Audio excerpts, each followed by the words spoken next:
कि मुसलमान क्यों नहीं बोलना चाहते। अगर राष्ट्रीय गान के लिए कोई आदमी खड़ा भी नहीं होता है तो भी उसको देशद्रोही नहीं कहा जा सकता। आप राष्ट्रगीत के लिए मुसलमानों को देशद्रोही साबित करना चाहते हो, लेकिन आखिर की जो लाइनें हैं, बाद की जो लाइनें हैं, वो हमारी आस्था के खिलाफ हैं, हमारे धर्म के खिलाफ हैं। हम धरती को माँ नहीं मानते, हम धरती को देवी नहीं मानते, हम धरती को दुख देने वाली, सुख देने वाली नहीं मानते। ये आपकी आस्था हो सकती, हमारी नहीं है। कांग्रेस ने एक रेजोल्यूशन पास किया था कि ठीक है, आज़ादी की लड़ाई में इस पूरे गाने को नहीं गाया जाएगा और मुसलमानों की आस्था का भरपूर ख्याल रखा जाएगा।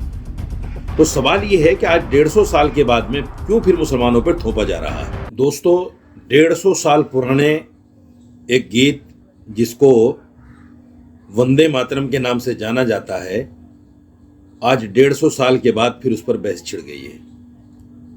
कुछ लोग वंदे मातरम को थोपने पर लगे हुए हैं, जबकि देश का संविधान आर्टिकल 19 में ये कहता है कि हर आदमी को इजहार राय की आज़ादी है, यानी वो जो बोलना चाहे, जो ना बोलना चाहे, उसको ये संविधानिक आज़ादी है।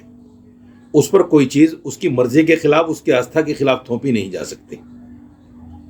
लेकिन संविधान की अनदेखी करते हुए कुछ लोग जिद पर अड़े हैं कि मुसलमान क्यों नहीं बोलना चाहते, जबकि सुप्रीम कोर्ट ने भी एक फैसले में 2006 में ये कहा था कि राष्ट्रीय गान, अगर राष्ट्रीय गान के लिए कोई आदमी खड़ा भी नहीं होता है तो भी उसको देशद्रोही नहीं कहा जा सकता।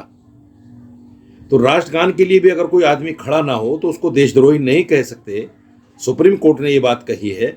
आप राष्ट्रगीत के लिए मुसलमानों को देशद्रोही साबित करना चाहते हो कि जो राष्ट्रगीत नहीं गाएगा वो देशद्रोही हो जाएगा, वो देश प्रेमी नहीं रहेगा। सारा देश प्रेम राष्ट्रगीत में लाके खड़ा कर दिया।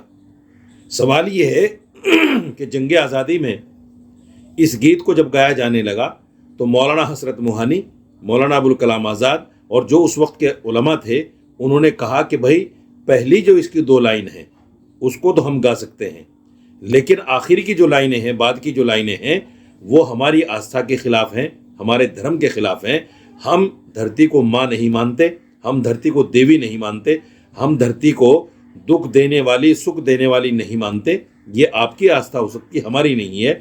तो उस वक्त 1937 में कांग्रेस ने एक रेजोल्यूशन पास किया था कि ठीक है, आज़ादी की लड़ाई में इस पूरे गाने को नहीं गाया जाएगा और मुसलमानों की आस्था का भरपूर ख्याल रखा जाएगा।